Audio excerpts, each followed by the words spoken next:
Kevin Dunn here with your weekly injection of fitness facts versus fallacies. This week I'm going to talk about the debate between squat variants. Now, some people say that low bar squatting is best, other people say high bar squatting. But what is the difference? And more importantly, which one is best? Now, we've already discussed on the show the benefits of strength training to aging bodies, literally all of our bodies. No other training intervention can mitigate the effects of sarcopenia, which is loss of muscle mass, or osteopenia, which is loss of bone mineral density. Now, in terms of absolute strength movements, the squat is probably the most complete in that it has an eccentric loading phase, which is where the weight is being lowered down, as well as a concentric or a lifting phase.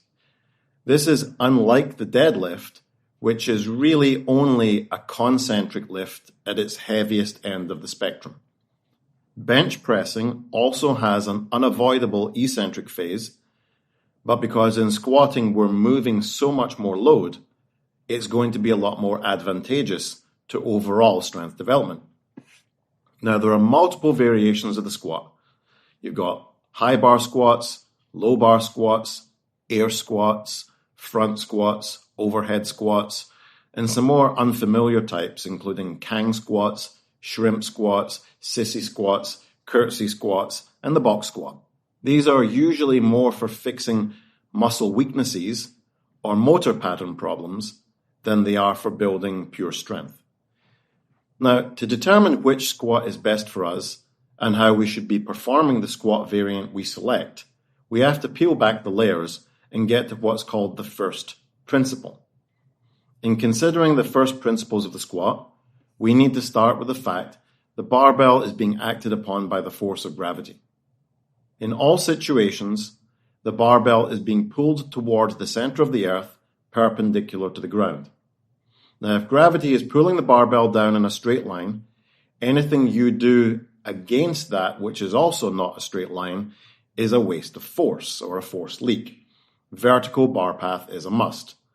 And next is it's important that the combined center of mass of the lifter plus the barbell is over the middle of the foot. This combined center of mass and where it is going to change as the load on the barbell changes, but you always want to keep it mid-foot because that's where we're most balanced and most able to create force. Now, the next consideration after these first principles is weight or load. So, if we define strength as the application of force against an external resistance, then to get stronger, we have to exert maximum force. Submaximal force, or minimal force against an object, isn't going to make you as strong as exerting a larger amount of force. So what squat you perform has to be considered in light of the amount of weight you can move. So because in the overhead squat and the front squat, we can't move as much weight as we can in the back squat, that means the high bar squat and low bar back squat is a better choice. Now, another consideration is which one uses the most muscles. Now, the squat accomplishes this over any other leg exercises because it uses quads, hamstrings, adductors, and glutes. Something like a seated leg extension mainly only uses the quads. Also, we've got the fact that while you're squatting a barbell, you're being compressed by the load. The torso itself is under compression and having to provide some resistance. This is Wolff's law, which is that bone remodels itself and becomes denser when exposed to external loading stresses.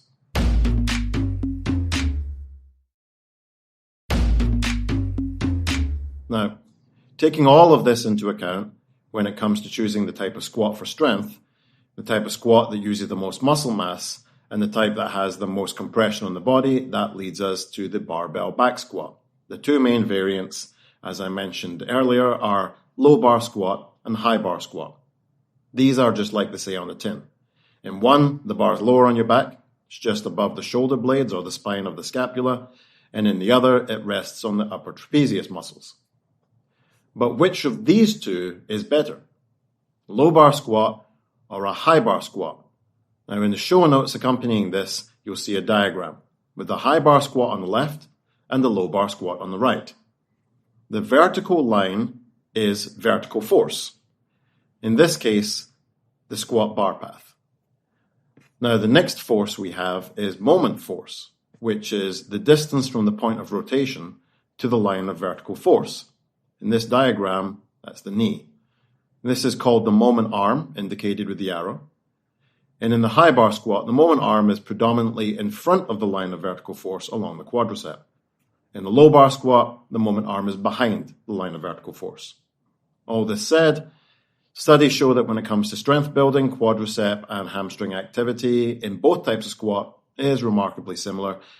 So whether one is superior to the other will depend on the anthropometry of the client and their goal. For clients who struggle with hip hinging due to sedentary jobs, low bar squat is perfect because it reinforces and strengthens the hip hinge pattern.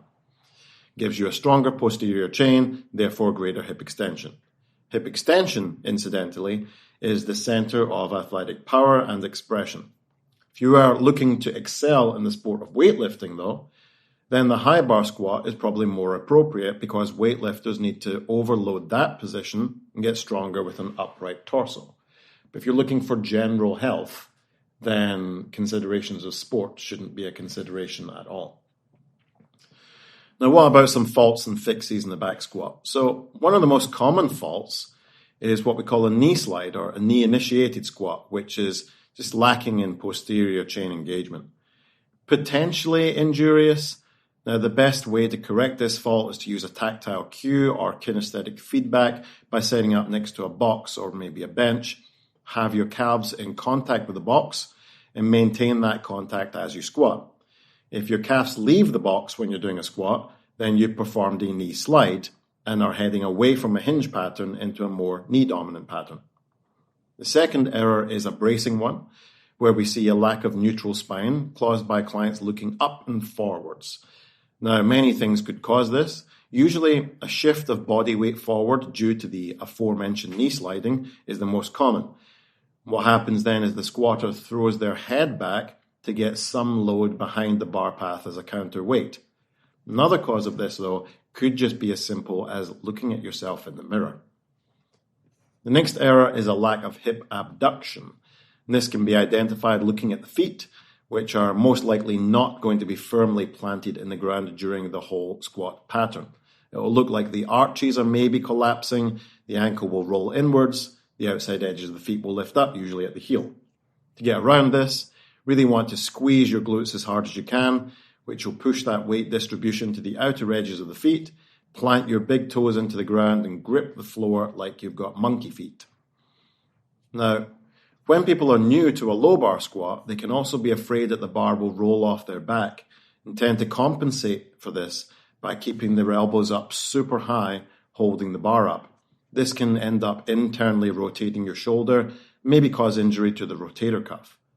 Your back will go into flexion or begin to arch and round, causing the bar path then to sneak forwards and disrupt the balance over your midfoot, which will result in breaking the neutral spine and bring the head back as a counterweight, as described earlier.